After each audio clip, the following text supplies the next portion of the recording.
मतलब कि जो भी होगा तो बाद में कंपनसेट करेंगे। तो एक्चुअल के अंदर क्या है कि बच्चे, मैं बच्चों को वो नहीं करता हूँ। आज एपीएस के अंदर कोई प्रॉब्लम हुई है, बच्चे प्रॉब्लम हुई है, या उन्होंने टाइम टेबल थोड़ा सा चेंज हुआ है, जिसकी वजह से बच्चे उनकी, मेरी क्लास जो आपकी जस्ट क्लास के बाद होती थी, उन्होंने थोड़ा जल्दी कर दिया, उनकी शायद कोई पीटीएम है या कुछ ऐसा है, तो मुझे मैसेज आया, इसकी वजह से बच्चे हमारी ये क्लास आज शॉर्ट रहेगी, तो कोई बात नहीं, उसको हम बाद में कंपनसेट करेंगे, ठीक है। तो ये हमारे पास क्या आ गया, वर्क डन। जी आकाश बोलो बेटा। सर कल मैं सर क्वेश्चन कर रहा था थर्मो के थोड़े से, तो हाँ सर बोलो। उसमें एक क्वेश्चन में सर एक प्रोसेस का नाम आया सर, क्वासी स्टैटिक का नाम हाँ करके, क्वासी सर वो स्टैटिक, क्या होता है बिल्कुल सर? बिल्कुल बिल्कुल बिल्कुल बिल्कुल, मैं करवाता हूँ बच्चे आपको। वैसे तो ये हम सेकेंड लॉ ऑफ थर्मोडायनेमिक्स के साथ स्टार्ट कर देते हैं। अगर आप बोलते हो तो मैं आपको पहले भी करवा सकता हूँ, ऐसे कोई बात नहीं, हमारे पास है क्वासी बस स्टैटिक। ऐसे थोड़ा सा बता देना कि मतलब वो क्वेश्चन निकल जाए। नहीं नहीं, मैं आप क्वासी स्टैटिक बच्चा हमारे पास कोई एज सच नहीं है, ये कंडीशन है बच्चा हमारे पास। यानी कि आप ये बात मान के चलो कि क्वासी स्टैटिक का हमारे पास एक कंडीशन है, जिसके अंदर एक प्रोसेस जो होता है बेटा, ये हमेशा हमारे सराउंडिंग के साथ थर्मल और मैकेनिकल इक्विलिब्रियम पे रहता है। यानी कि रियलिटी के अंदर क्वासी स्टैटिक प्रोसेस एग्जिस्ट नहीं करता। क्वासी स्टैटिक प्रोसेस हमारे पास क्या कहने की कोशिश करता है कि एक सिस्टम ऐसे चल रहा है कि वो हमेशा सराउंडिंग के साथ इक्विलिब्रियम मेंटेन करके रखे। ऐसे कैसे हो सकता है? क्वासी का मतलब होता है बच्चा हमारे पास आधा अधूरा, स्टैटिक मतलब आपके पास यहाँ पे रुका हुआ है, यानी कि एक ऐसा प्रोसेस जो चल भी रहा है और रुका भी हुआ है, तो आधा अधूरा रुका हुआ है। तो क्वासी स्टैटिक प्रोसेस में यहाँ पर बच्चे आपको दिखा देता हूँ। एंट्रोपी के बारे में पता है बच्चा आपको? व्हाट इज एंट्रोपी अगर मैं आपको बोलूं बच्चे? सर एंट्रोपी डिग्री को, ऑफ रैंडमनेस। बिल्कुल। तो हमारे पास क्वासी स्टैटिक प्रोसेस एक कंडीशन है बच्चे। देखो क्वासी स्टैटिक, वैसे तो ये चलो हम सेकेंड लॉ ऑफ थर्मोडायनेमिक्स के बाद ही करते हैं, लेकिन चलो अगर आप समझना चाहते हो तो मोस्ट वेलकम, और इसके लिए तो बच्चे मैं हमेशा तैयार रहता हूँ कि क्वासी स्टैटिक प्रोसेस के नेचुरल सी बात है, ये प्रोसेस है। क्वासी का मतलब होता है, जैसे कि अब बच्चा बोलते हैं कि ये प्रोसेस आपके पास ऐसा प्रोसेस है in which the in which the system in which the system in which the system in which this system आपके पास runs at very slow process, at very slow rate, at very slow rate, so that it's thermal and mechanical. देखो दो चीजें, chemical नहीं है, it's thermal and the mechanical, its thermal and the mechanical equilibrium is maintained with the surrounding, is maintained with the, it is maintained, इसको maintain किया जाता है बच्चा हमारे पास with the surroundings, with the surroundings। अब मैं तुम्हें एक बात बताता हूँ, सपोज कि आपके घर में रात के टाइम के अंदर सब पर्सन सो रहे हैं और आपको किचन के थ्रू, किचन के अंदर जाकर पानी पीना है, लेकिन आपने किसी को जगाना भी नहीं। उस केस में बच्चे आप कैसे चलते? बिल्कुल धीरे धीरे के आप चले भी और आवाज भी ना आए। ऐसा होता है ना बच्चे हमारे पास, हाँ या ना? आप धीरे यस धीरे सर। पांव रखते हो, लेकिन आपको अपने पांव की आवाज सुनाई देती है और आपको लगता है कि भाई मैं इतने धीरे चलूं कि मेरे पांव की आवाज की वजह से बाकियों को डिस्टरबेंस ना हो। आप इक्विलिब्रियम पे रहना चाहते हैं, तो उस वे में, ताकि आसपास की सिचुएशन में कोई फर्क ना है। यानी कि एक बात समझो कि हमारे पास एक ऐसा प्रोसेस है जो चलना भी चाहता है और अपने इक्विलिब्रियम को मेंटेन भी करना चाहता है। तो ये कैसे पॉसिबल है? नहीं पॉसिबल हो सकता ना। तो ये सोचा गया प्रोसेस है, मतलब कि एक तरीके से साइंटिस्ट लोग बैठे हुए थे, उन्होंने बोला कि चलो यार थर्मोडायनेमिक्स सीखनी है, कैसे सीखी जाए? तो उन्होंने बोला कि पहले हम कुछ सिंपल से कॉन्सेप्ट्स बनाते हैं जिससे बच्चा थोड़ा कॉन्फिडेंट हो जाए। तो क्वासी स्टैटिक प्रोसेस लेके आए। और ये क्यों होता है बच्चा हमारे पास? अब प्रॉब्लम ये, दिस हैपेंस, ये बच्चा हमारे पास अब होता क्या है, this happens due to the, due to the absence of, due to the absence of the, absence of the, यानी कि हमारे पास एब्सेंस हो जाती है किसकी बच्चे? हमारे पास डिसिपिएटिव फोर्सेस। हमारे पास जो डिसिपिएटिव, या फिर बच्चे हम यहां पर बोलते हैं frictional forces, frictional forces of this system. Of this system, यानी कि एक सिस्टम की हमारे पास डिसिपेटिव या फ्रिक्शनल फोर्सेस अगर एब्सेंट होती है तो ये क्वासी स्टैटिक प्रोसेस इनिशिएट होता है, आगे चलने की कोशिश करता है।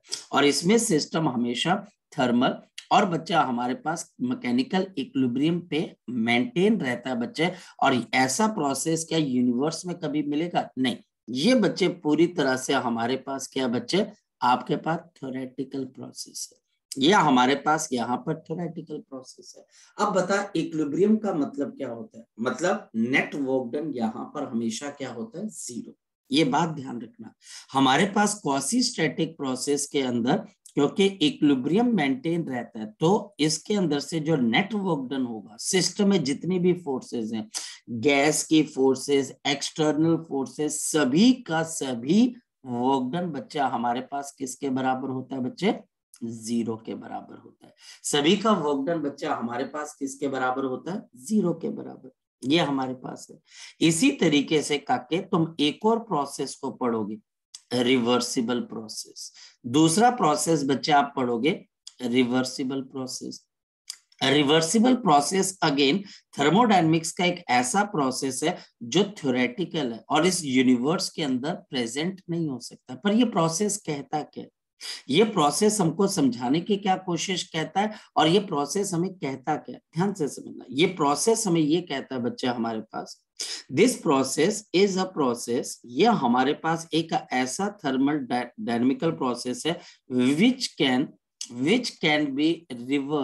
which can be reversed in exact manner, which can be reversed in the exact manner as the direct process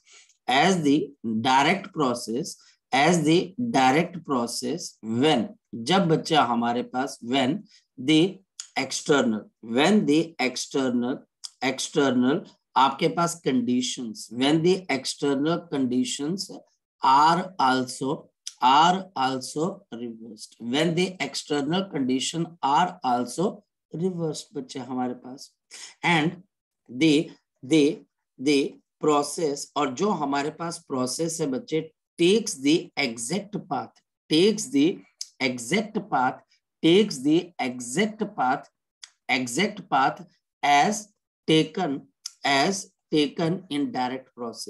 as taken in direct process, but in reverse manner, as taken in the direct process but in reverse manner,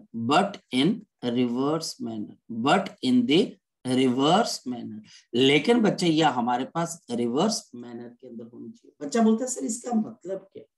theoretical, this can not be possible.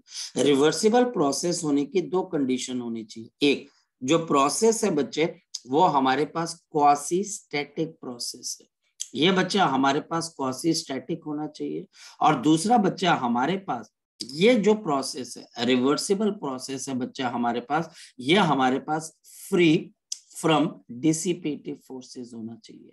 इसके अंदर आपके पास किसी किस्म की कोई dissipative forces नहीं होनी चाहिए। अब मैं आपको यहाँ पर समझाता हूँ इसका मतलब क्या।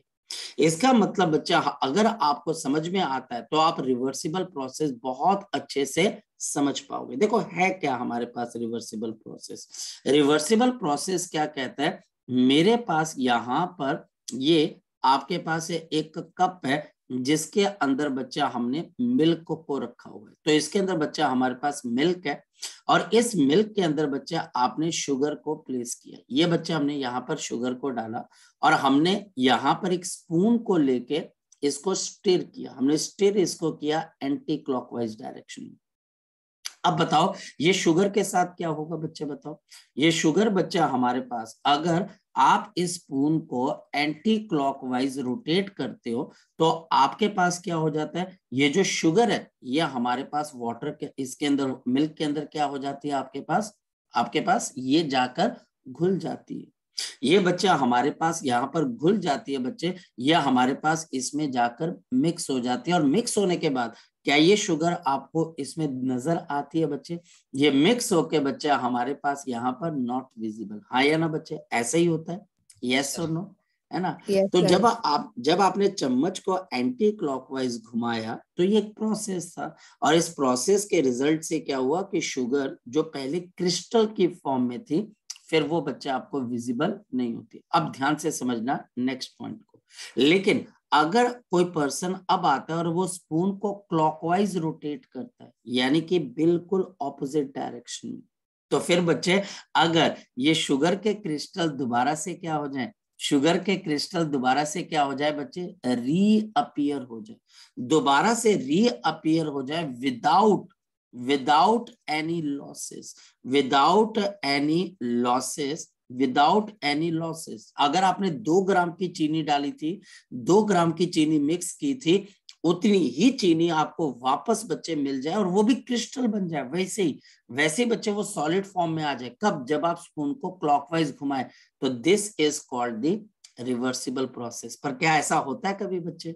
ये बच्चा हमारे पास क्या बन जाता है बच्चे, बताओ शाबाश, रिवर्सिबल प्रोसेस। लेकिन क्या ऐसा होता है कभी बच्चे? तो आंसर है सर नहीं, ऐसा कहीं नहीं होता है। लेकिन थर्मोडायनेमिक्स बोलती है अगर ऐसा होगा तो हम इसको कौन सा प्रोसेस बोलेंगे बच्चे, बताओ शाबाश।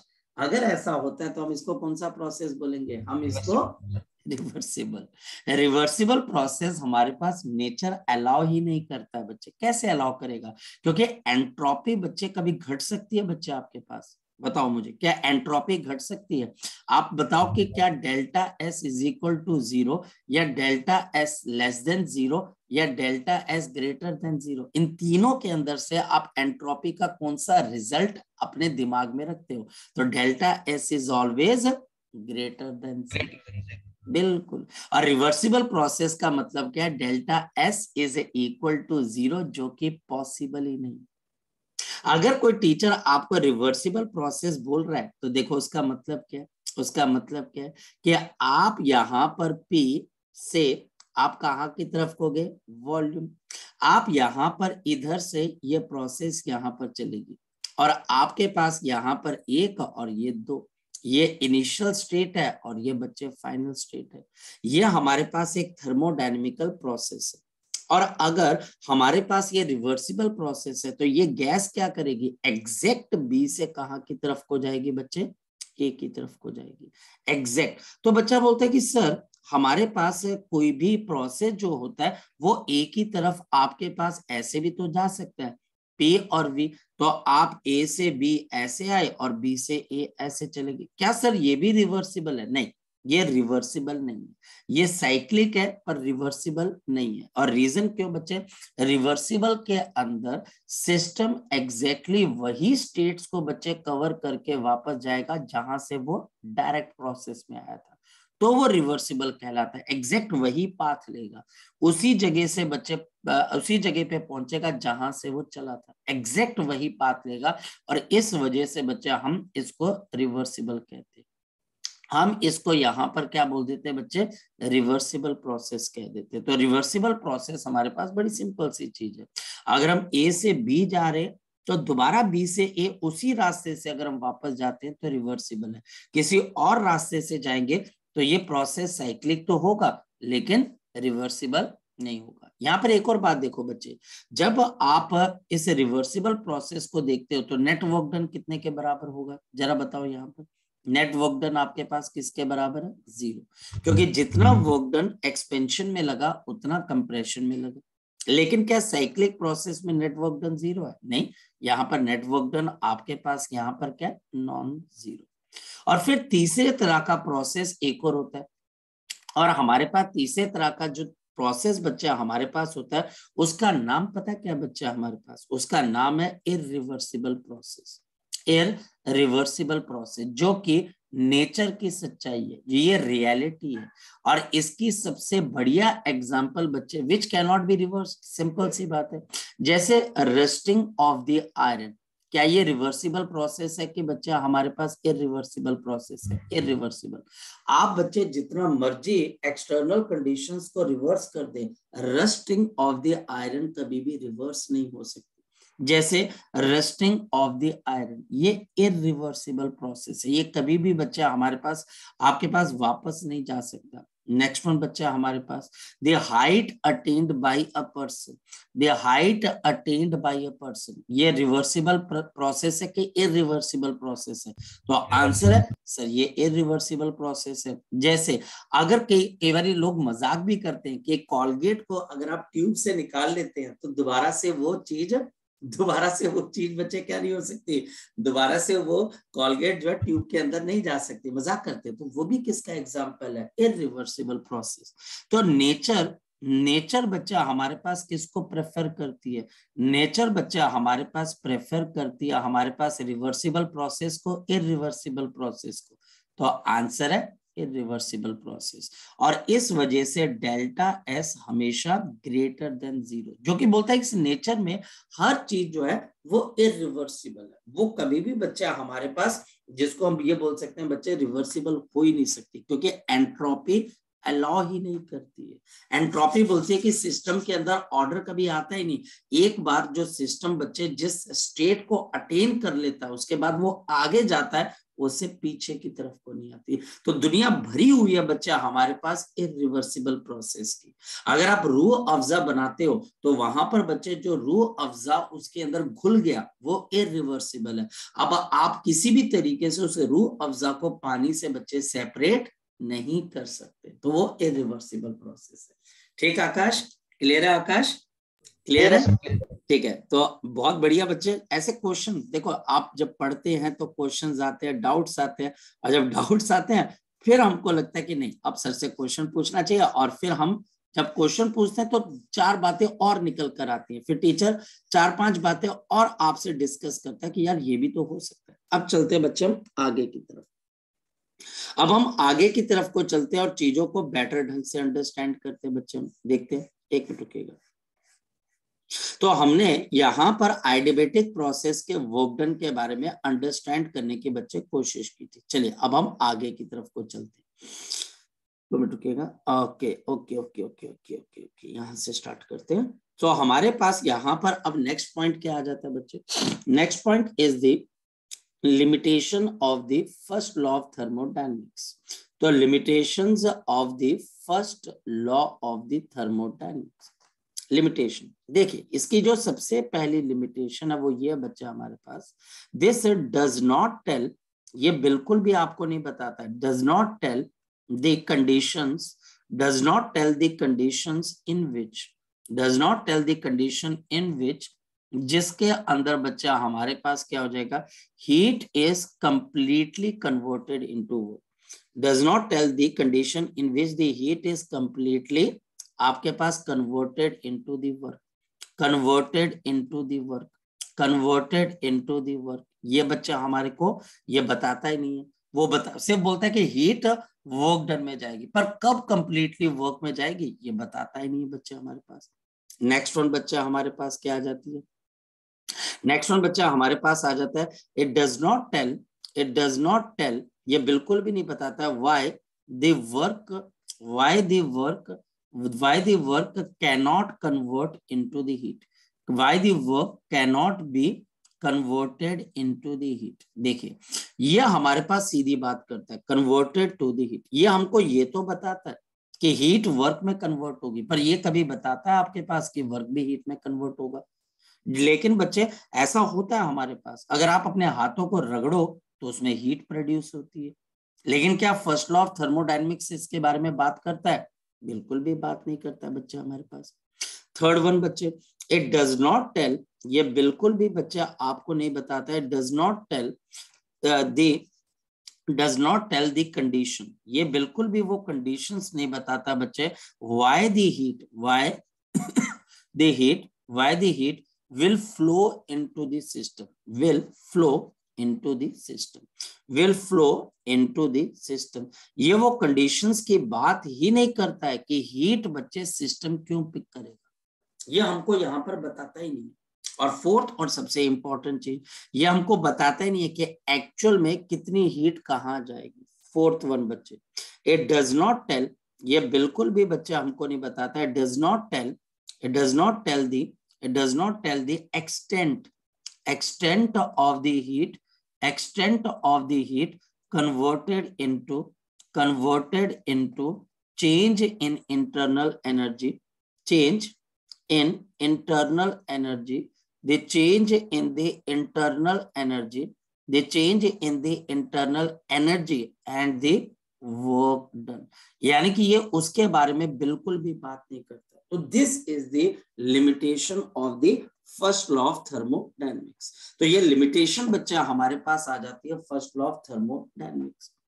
और इसको दिमाग में रखते हुए बच्चा हमारे पास क्या हुआ, इसको दिमाग में रखते हुए बच्चा हमारे पास यहाँ पर we have the second law of thermodynamics.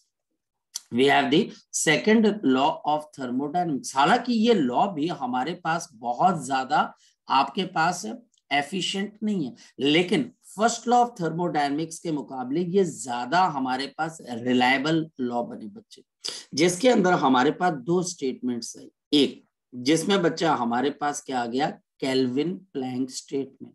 Kelvin Planck statement ने बच्चा हमें एक हीट इंजन की डेवलपमेंट के बारे में बताया. उसने बोला कि हीट इंजन कैसे बनेगा, या फिर उसे फर्स्ट लॉ की हमारे पास एक इंपॉर्टेंट लिमिटेशन को अंडरस्टैंड करने में हेल्प की. केल्विन प्लैंक स्टेटमेंट क्या बोलता है, it is impossible for a self-acting machine,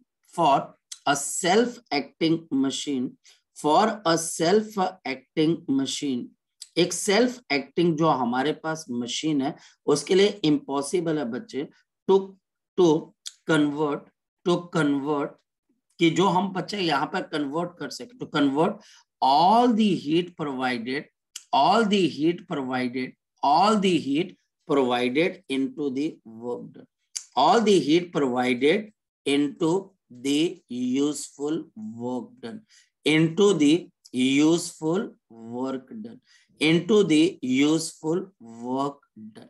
यानी कि हमारे पास उसने बोला कि हीट इंजन एक ऐसी डिवाइस है जिसको जब आप हीट दोगे तो वो पूरी की पूरी हीट को वर्क डन के अंदर कन्वर्ट नहीं कर सकता. इसका मीनिंग बच्चा हमारे पास क्या आ जाता है, इसका मीनिंग है बच्चे, no heat engine of this universe, आपके पास इस यूनिवर्स का कोई भी आपके पास जो हीट इंजन है, no heat engine of this universe is efficient enough, this is efficient enough to have 100% conversion of heat into work, conversion of the heat into the work,